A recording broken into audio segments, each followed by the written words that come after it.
Hello दोस्तों। तो जब हम ट्रांसफॉर्मर्स की बात करते हैं तो हमारे मन में सबसे पहले ऑप्टिमस प्राइम जैसे एक लीडर का ही नाम आता है। और इसलिए आज की इस वीडियो में मैं आपको उसी ऑप्टिमस प्राइम के बारे में कुछ कमाल के फैक्ट्स बताने वाला हूं। तो चलिए इस वीडियो को शुरू करते हैं, जहां पे आपको जानने को मिलेगा ऑप्टिमस प्राइम के बारे में कुछ अमेजिंग फैक्ट्स। तो चलिए इस वीडियो को शुरू करते हैं। तो दोस्तों, जब ऑप्टिमस प्राइम को बनाया जा रहा था तो सोचा जा रहा था कि आखिर इसका डिज़ाइन कैसा होगा। और इसी को सोचते सोचते इसके जो मेकर्स थे वो जापान पहुंचे और जापान में उनको एक टॉय लाइन सीरीज दिखी जिसका नाम था तराका टॉयज। और उन्होंने डिकैलियन नाम से एक रोबोट बनाया था। और अभी जो आप स्क्रीन पे देख रहे हो ये असल में 1980 में आया डिकैलियन रोबोट है। और इसी से इंस्पिरेशन लेते हुए ऑप्टिमस प्राइम के मेकर्स ने ऑप्टिमस प्राइम का डिज़ाइन बनाया था। और ट्रांसफॉर्मर्स की शुरुआती कॉमिक्स जिन्होंने लिखी थी उनका नाम था बॉब बुडेंस्की। और ये जाने माने कॉमिक बुक राइटर थे, जहाँ पे इन्होंने मार्वल जैसे कॉमिक बुक सीरीज के साथ भी काम किया था। और बॉब बुडेंस्की ने ही मेगाट्रॉन, बम्बलबी और स्टारस्क्रीम जैसे नाम दिए थे। और ऑप्टिमस प्राइम को क्रिएट करने में इनका सबसे ज्यादा योगदान माना जाता है। अब क्योंकि बॉब बुडेंस्की असल में मार्वल स्टूडियो के साथ भी काम कर चुके हैं, तो मार्वल स्टूडियो और ट्रांसफॉर्मर्स का एक क्रॉसओवर भी हुआ था। 1984 की मार्वल कॉमिक्स की इशू नंबर 3 में हम स्पाइडरमैन को देखते हैं, जो कि ऑप्टिमस प्राइम की मदद करता है डिसेप्टिकॉन्स को हराने में। और मार्वल में मल्टीवर्स का कॉन्सेप्ट है, तो मार्वल की कॉमिक्स बुक के अकॉर्डिंग असल में जो ट्रांसफॉर्मर्स है वो अर्थ 91274 में एग्जिस्ट करते हैं। और सिर्फ यही नहीं दोस्तों, ऑप्टिमस प्राइम इतना पॉपुलर कैरेक्टर है कि वो ट्रांसफॉर्मर्स और मार्वल में ही नहीं बल्कि हमें द सिम्पसंस, फैमिली गाय और रेडी प्लेयर वन में भी देखने को मिल चुका है। तो चलिए अब हम बात करते हैं ऑप्टिमस प्राइम की कुछ ट्रांसफॉर्मेशंस की, क्योंकि ऑप्टिमस प्राइम हर बार एक डिफरेंट व्हीकल में ही ट्रांसफॉर्म होता है। अगर मैं बात करूं ओरिजिनल G1 सीरीज की, तो उसमें ऑप्टिमस प्राइम एक फ्रेट लाइनर ट्रक में ट्रांसफॉर्म हुआ था जिसका मॉडल था FL86। अगर मैं बात करूं रोबोट इन डिस्गाइज की, तो उसमें वो एक फायर ट्रक बना था।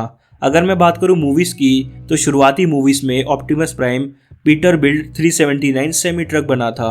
अगर मैं बात करूं ट्रांसफॉर्मर्स की चौथी मूवी एज ऑफ एक्सटेंशन की, तो उसमें वो एक वेस्टर्न स्टार 5700 कस्टम ट्रक बना था। अगर मैं बात करूं बम्बलबी मूवी की, तो बम्बलबी मूवी में ऑप्टिमस प्राइम G1 सीरीज की तरह फ्रेट लाइनर ट्रक बना था जिसका मॉडल नंबर था FL86। अगर मैं बात करूं ट्रांसफॉर्मर्स प्राइम की, तो ट्रांसफॉर्मर्स प्राइम के शुरुआती एपिसोड में Optimus prime Peter build 379 truck बना था। और इसके बाद के जो एपिसोड्स थे, बीस्ट हंटर के एपिसोड जिसमें वो एक नए प्रकार के ट्रक में ट्रांसफॉर्म होता है, तो एजेंट फॉलर उस ट्रक का नाम बताते हैं जिसका नाम होता है एक्सपेरिमेंटल ऑल्टरेनियन एक्सपेंडेटरी फाइटर व्हीकल, लेकिन इसे शॉर्ट में साइबरट्रॉनियन आर्मर ट्रक भी बोलते हैं। और अगर बात ट्रांसफॉर्मेशन की हो ही रही है, तो दोस्तों एक सीरीज आई थी जिसका नाम था ट्रांसफॉर्मर्स एनर्जॉन।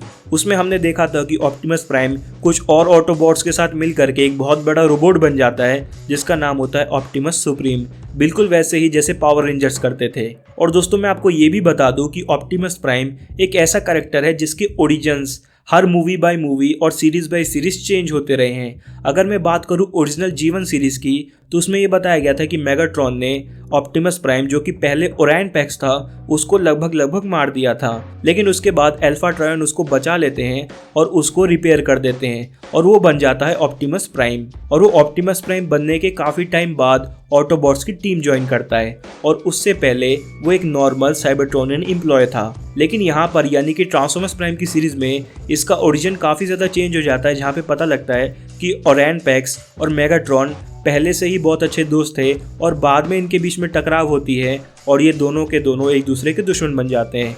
वहीं अगर मैं बात करूं मूवीज़ की, तो ट्रांसफॉर्मर्स 4 मूवी में हमें देखने को मिला कि द क्रिएटर नाम की एक प्रजाति होती है, उसने ऑप्टिमस प्राइम को बनाया है। और फिर आती है ट्रांसफॉर्मर्स 5 मूवी जिसमें क्विंटेसा कहती है कि उसने प्राइम्स को बनाया है, तो इस हिसाब से ऑप्टिमस प्राइम को उसी ने बनाया था। इसलिए ऑप्टिमस प्राइम की हर सीरीज और हर मूवी में उसका ओरिजिन कुछ हद तक चेंज हो जाता है। और सिर्फ यही नहीं दोस्तों, ऑप्टिमस प्राइम एक ऐसा कैरेक्टर है जो कि कई बार मर चुका है और कई बार मर के दोबारा से जिंदा भी हुआ है। ऐसा इसलिए है क्योंकि ऑप्टिमस प्राइम ट्रांसफॉर्मर्स का सबसे इंपॉर्टेंट कैरेक्टर है। अगर वो मर गया तो स्टोरी आगे कंटिन्यू कैसे होगी। इसलिए ऑप्टिमस प्राइम कई बार मर चुका है और कई बार दोबारा जिंदा भी हुआ है। अगर मैं आपको कुछ एग्जांपल बताऊं तो ट्रांसफॉर्मर्स की जीवन सीरीज में हमें देखने को मिला, कॉमिक्स में भी हमें देखने को मिला था, मूवीज में भी हमने देखा था कि ऑप्टिमस प्राइम मर गया था, उसके बाद सैम ने ऑप्टिमस प्राइम को दोबारा से जिंदा किया था। ट्रांसफॉर्मर्स प्राइम में भी हमें ये देखने को मिला कि ऑप्टिमस प्राइम एंड में मर तो जाते हैं, लेकिन उसके बाद जो रोबोट इन डिस्गाइज आई थी उसमें ऑप्टिमस प्राइम दोबारा से जिंदा हो जाते हैं। फिर बीस्ट वॉर और अर्माडा सीरीज में भी हमें यही देखने को मिला था। तो दोस्तों बस इस वीडियो में इतना ही। अब अगर आपको वीडियो पसंद आई है तो इस वीडियो को लाइक ज़रूर कीजिएगा, और अगर आपको लगता है कि मैंने कोई फैक्ट मिस कर दिया तो कमेंट में ज़रूर बताइएगा। Thanks for watching this video. मिलते हैं आपसे अगली वीडियो में, तब तक के लिए बाय।